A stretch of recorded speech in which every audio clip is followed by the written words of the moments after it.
Where Thank you to producer Logan for the wonderful image here on the Bike Roast or Boost. This is my favorite segment of the week.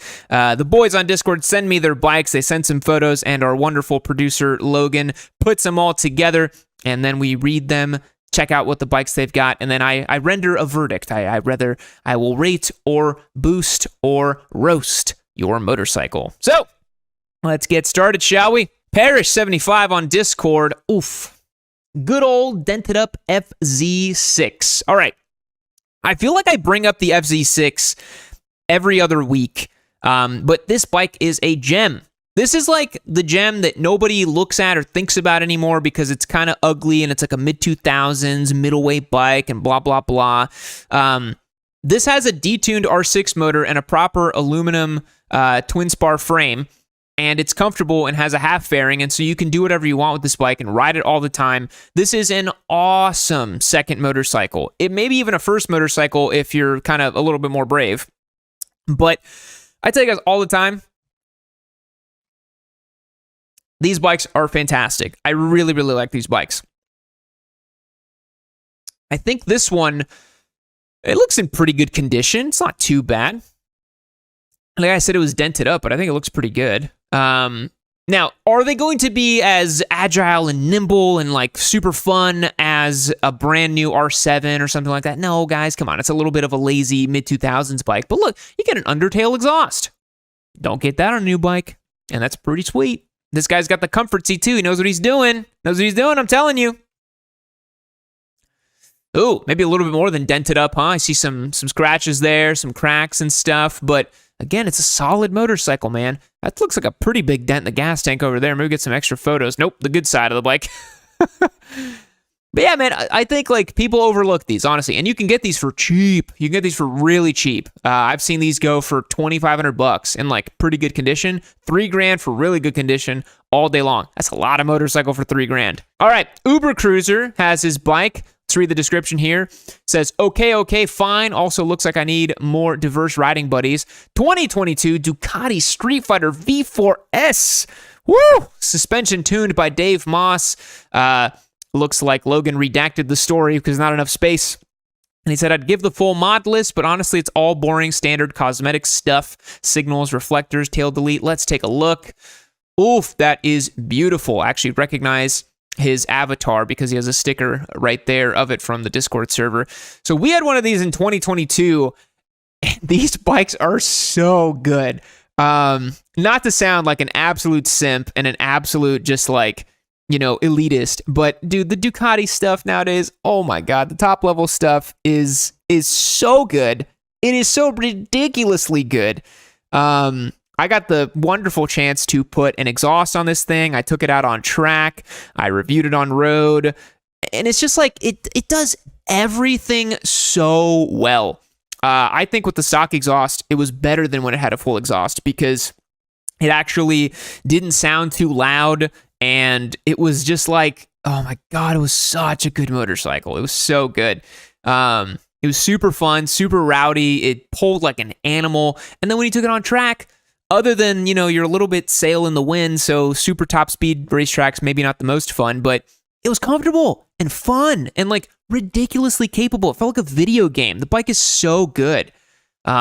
Yeah, but it's expensive. You know, it's like a $28,000 motorcycle or something silly like that. So you do have to pay to play, but it is darn good. And this angle's cool with 360, flying through some twisties. And yeah, big shout out. Love this bike. Looking clean, looking good. All right. This is a cursed one, and I actually have the lowdown on this bike. Donut on Discord put this one. She's a beaut, ain't she? MT-10. Now, folks, I think this MT-10 has seen better days. What do you guys think? Chat, let me know what you think about this MT-10.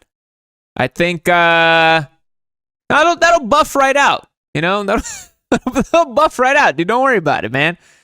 It's not like the fork is, you know, in 6 different angles at the front. I'll buff right out, dude. All right, so to give you guys some context on this bike, User Donut on Discord is a known turbo squid. It's the only way I can describe this guy. This MT-10 probably lived more of its mileage on the rear wheel alone than both wheels on the ground. The guy is a serial wheelie offender. And this MT-10 lived the life that all MT-10s aspire to. And if I remember correctly, he just recently got this bike fixed after wheeling it so much and then crashed it. So kind of like the most MT-10 thing to do, if you ask me. But yeah, it's certainly seen better days. That is a hardcore taco on the rear wheel back here. That is, oof, that's hard to look at. Hard to look at. You never want to see a bike this mangled up, and I do hope that, Donut, you are okay. I think you've been posting on the Discord, so I think you're okay. But I did see you in a neck brace of some sort. So, buddy, I hope quick recovery, speedy recovery, if that is the case for you there. But MT-10, ripper of a bike. This one, not ripping anything. Except some checks to the medical center. All right. Laughing too much at his expense. Shane on Discord has written us a small Bible here. Just kidding. Here is my beloved 2009 Honda Repsol Fireblade named Emo Nemo. I bought this bike last month with 9,300 miles on it. 3 days after purchase. Oh no, my dry rotted front tire gave me the wobbles in a curve at 85 miles per hour, resulting in me sliding in the grass about 250 feet. Oh no. I suffered a broken hand, which required surgery. Oh my goodness. 4 fractured vertebrae, collapsed and punctured lung. Oh man, dude, I hope you're okay. That is really nasty. Thankfully, the frame and engine were okay, and I fully rebuilt the bike in 3 days after parts arrived. The bike is cammed, flashed, and race-tuned, full SC Project exhaust with a K&N filter to name the major performance mods. My back and lung is mostly healed. The hand is still in rough shape, but physical therapy has helped. I love my bike. I can't wait to get back in physical and mental shape to ride. So just a quick props to Shane, dude. Thank you for submitting this, and quick recovery on there. You hate to see a rider go down, and you know, a broken hand is a tough thing to recover from, specifically with motorcycling, because, you know, you got to operate clutch and throttle and brakes and all that. So I hope you get that sorted. But let's take a look at the motorcycle. Oh, it's pretty, isn't it? Repsol livery. This is actually a really good vintage of leader bike. A lot of people swear by these. They swear by this specific vintage of CBR 1000. They're just like, this is the one to get. It performs so well. It does so good. And I think this maybe is after he's rebuilt it. This is a good looking motorcycle, man. They've aged pretty well. They have this really small, stumpy little face, but I think overall, this is a really, really good looking motorcycle. This is back when Honda was making cool stuff. Am I right? Yeah, look at the front face. I mean, it still looks good for 2009, dude. It still has a really proper shape about it. Oof, that's the scene of the crash there. Look at that frame. Oh my goodness, that is a beefcake of a frame on that bike. And here's our friend healing up there. Good to see you healing up and doing well. This is a good reminder to all of you out there to check your tires, you know? Shane here mentioned that it was dry, rotted front tire, giving him wobbles, that sort of thing. I mean, a bike like that, you really want to make sure you got proper tire. And I mentioned this in so many videos where I'm like, the tires are the most important thing. The tires are the most important thing. Do not think about exhaust. Do not think about levers. For the love of God, get good tires on the motorcycle, because that's all that's touching the ground. So this is a good reminder to everybody out there.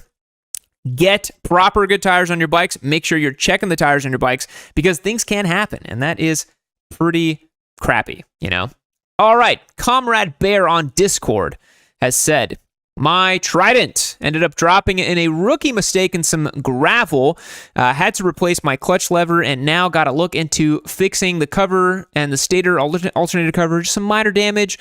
Use it as a reminder that if you're going to put on frame sliders, don't put it off. Sat on my sliders and never put them on, then planned on putting them on the day after this happened. Oh, that's such a bummer. Let's see.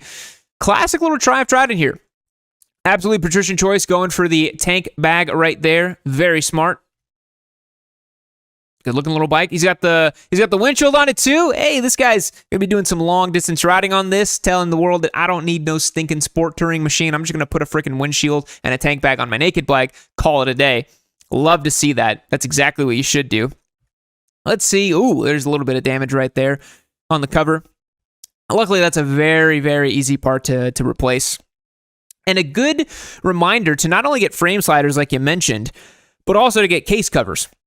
and case savers. That's going to be a great thing to get for the bike too. Really small cosmetic damage right there.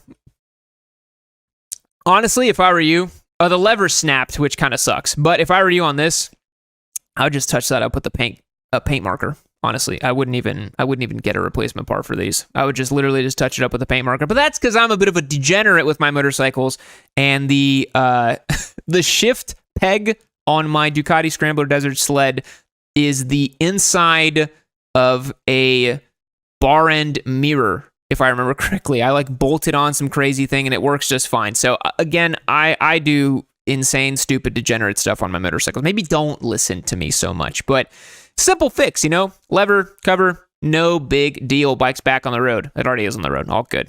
Honda Scrambler 500. From Matthew on Discord. He downgraded from my CB650R recently to be able to ride more fire roads and generally worse road quality here in Arkansas than what we had in Texas.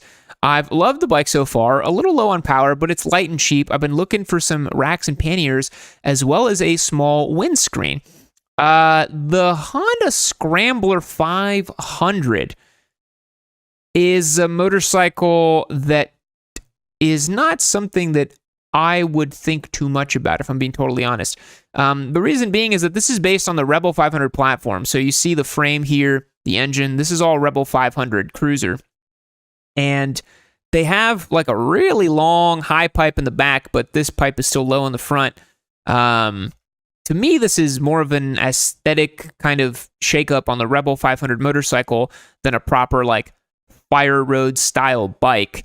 I am glad you like it though. I don't want to clown on your bike too much, but I would have maybe gotten, if the goal was to do fire roads and worse quality roads, a middleweight ADV would have worked really, really well, or even a dual sport or entry level adventure bike, something like that.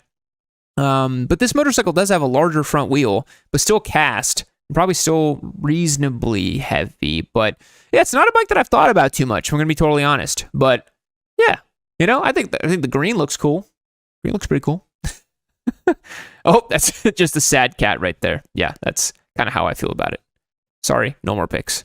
Hey folks, I hope you're enjoying this Yammie Noob live stream clip. Remember, every Wednesday at 6 p.m. Central, right here on YouTube, I do the streams. If you want a chance to participate in the live streams, head over to yammie-noob.co and become a member. You'll get access to our Discord server, automatic entries to win our giveaway motorcycles, and access to our newsletter as well. It's a great way to support the show. It's like a bike night that never ends over there. It's a lot of fun, and I'm on there all the time. Join as a member on yammie-noob.co and support the show. All right, Hawk on Discord. Now this one I wouldn't want to check out. Honestly, I saw this one in the chat and I was like, all right, let's check it out. All right, it says my modded up Chinese bike in a box. First bike, crashed my second bike, clapped out old UJM Cruiser. 2 for 2 of the 7 worst beginner bikes, 5 more to go. Haven't been riding because my broken arm isn't quite all healed yet, but I'll be back on it soon. I have a little over 3K miles on it, about 100 miles of break-in in riding on the big bore kit and other internal engine mods, so I haven't really seen what it can do. Need to finish breaking in. I'm legitimately considering a Gixxer 600 for my next bike. Hell yeah. I like the spirit of this guy. Holy crap, these are a lot of mods. So on the little Hawk here, he did a carburetor with an intake swap and an airbox mod, the exhaust, ported head, cam, big bore kit to an actual 250. He re-geared to 15 front and 50 rear from that to a 1640. Wow, that's a big old change. Max speed achieved on the flat grounds before the engine mods was 80 miles per hour, 8,500 RPM. I'm not sure I'd want to do more than 60 with a Hawk. More than 50, honestly. Oil cooler with fan, temp gauges on the inlet and outlet hoses, Shinko 705s, ADV bars, digital cluster, clutch springs, folding adjustable levers, and much more. Folks, this is the Hawk. This is like the Chinese super soldier Hawk. I mean, this is the finest that money can buy. This is like the Hawk taken to another level, you know? This bike has always reminded me of the kind of bikes you see in Mexico and in India. I rode in India twice last year, and I've ridden in Mexico several times, and I always see these like little like 200s, 180s, like weird displacement sort of dual sport looking bikes, and this reminds me so much of it. But this is like Yeah, like the Yao Ming of Hawks. This is intense. This is pretty nice. That's a pretty clean install right there on the cage and everything else for that additional oil cooler. I think that's what that is. I love a complicated dash. Y'all know me if you see my Desert Sled. I got a lot of bullshit on my dash too, so this looks great. No muss, no fuss, right? And look at it, out in its natural elements, doing the thing, doing the dual sport thing. You don't need much, you know? You don't need to go crazy. I will say the front suspension may need some looking into. Look at this tiny little thing with the upside down. Oh my God, you know this thing blows through its travel upon looking at a small log, you know? This is pretty intense. But look at, oh my God, this is how I know this guy rocks. He's got the, like, you know, gas station gas can in the back, absolute cheapo, you know, cooler and a helmet, and he's on the beach. This guy's living more life than any of you out there on chat right now. This guy's not letting it get to him. He's like, dude, I'm gonna go have some fun. I don't care. Like, I'm gonna go on the beach with my Chinese bike. I literally don't care. I love the spirit of it. Dude, get a Gixxer 600, please. I think you deserve it. This is amazing. Subaru WRX20. I hated that I had to say that on chat. 2024 Yamaha R7 in the matte gray with the retro decals.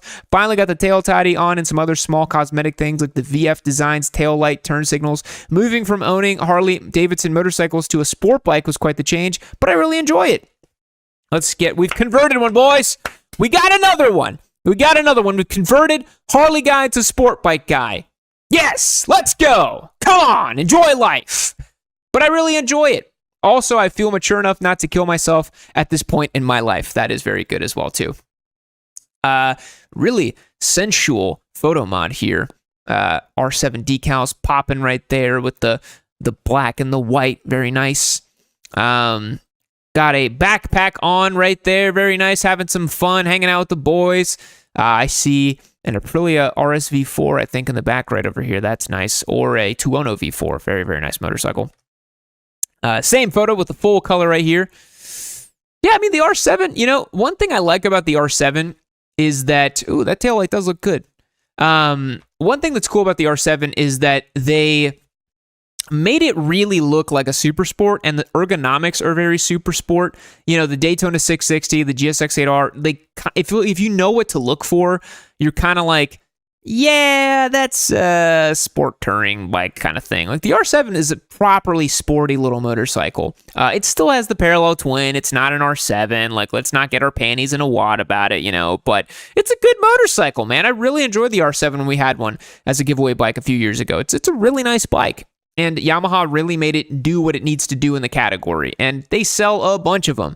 I feel like it's like the most popular motorcycle for Instagram people. I feel like I see so many people with R7s on Instagram because it's like the styling on these bikes really what makes it for people, I think. It's got the R-bike styling, the fins on the gas tank, the little cutouts right there. Like, it looks the part. And that's so important to people. And Yamaha nailed that, you know. So big ups to them. 808 State 2017 on Discord has said, this is my 2022 SV650 that I picked up about 4 or 5 months ago. This is the bike I learned how to do real wheelies on and had so much fun on it every time I rode it, and I worked really hard to get it. But unfortunately, about 3 weeks ago, I was going about 80 miles per hour down a long dead highway, and a deer ran onto the road out of nowhere and blocked both lanes. Oh my goodness. I went completely airborne and couldn't walk for 2 weeks and had stitches in my left foot because my left shoe and foot blew apart on impact. Oh my goodness, dude. I hope your foot's okay. I had a lot of crashes today, man. Sorry to hear it, guys. I'm recovered for now, for the most part, and dying to get back on 2 wheels. Man, honestly, I have had a few deer encounters before. And they're terrifying because there's sometimes like there's nothing you can do. What you can do to avoid it in the future, I don't know if you were riding at dusk or at dawn. Later in the evening, deer, for some reason, love to come out and go kamikaze mode. Deer absolutely love to come out, you know, at like 7 p.m. when it's like really dusky outside and they just like run into traffic. They do it all the time. So I try to avoid riding in that dusky hour in the middle of nowhere because especially here in Texas, you got deer everywhere. And yeah, they are like a menace. But let's check out the SV. Say what you will. I think Suzuki hasn't updated this bike since 2017. It still looks freaking good. The frame looks awesome. It's got the welded tubular steel thing going on, the trellis kind of esque frame like a Ducati Monster. It sounds awesome because it's a V-twin. I still think the SV is a badass motorcycle. Really, really nice. Got some nice old school Porsches in the back there. That's cool. Oh, what a good look. I mean, it's such a great looking motorcycle, man. And it's a do anything bike, which you guys know I love. I didn't know that they made it in this kind of like, I didn't know they made the frame kind of gold and black. Like, this is a really good looking SV. Noah on Discord here has a 2023 KTM Super Duke EVO. That's a nice bike. Watch out for the cams, I hear, are not great on KTMs, and the oil leaks, and the head gaskets, and everything else on the KTMs. Just kidding. It has almost every single KTM Power Plus part on it, an SC Project slip-on. Thankfully, I bought it used with 100 miles and all the parts on it for under MSRP. This bike is absolutely nuts and way too much for the streets, but it's just so much fun. I'll never get rid of it. That is a good looking bike. I love the way on the Super Dukes, you get this like double exhaust thing that like folds into one at the front of it. I feel like it gives it such a muscular stance. The Super Duke is still one of the few naked bikes that still kind of scares me. I wouldn't say a lot, but it's like the way the torque hits on that V-twin is like not so nice. The newer ones have them dialed in a little bit better, but I've always felt like the bike was a little bit more aggressive than it needed to be. And the old school ones were absolutely bonkers. Genuinely a scary bike to ride, but like you can still ride it, but it's like not as enjoyable because it kind of gets in its own way. But this one looks great with the silver and the frame, single-sided swing arm. It's a beast of a bike for sure. And honestly, the Super Dukes, you know, we talk about KTM reliability and like the BS on those bikes, but you know, I haven't heard much on the Super Dukes. What I've really heard about that on is the 390 models, the 690 models, and the 790, 890 models. So basically, get the most expensive KTM and then it's completely fine, apparently. Unfortunately for you, this video is now concluded, but fortunately for you, you have caught this video just in time to get entered to win this MT-09 SP. Hit the link on yammie-noob.co in the description box down below. Become a member. That's the best way to support the show and get entered to win these fantastic giveaway motorcycles. But if you don't think that's cool enough, you'll get access to our Discord server as well too. It's my way of saying thank you to you guys, and I truly do appreciate the support. But click this video right over here and you can keep watching Yammie Noob. And why wouldn't you want to keep watching Yammie Noob? Why? What's stopping you? Huh? Huh? Do I need to come over there?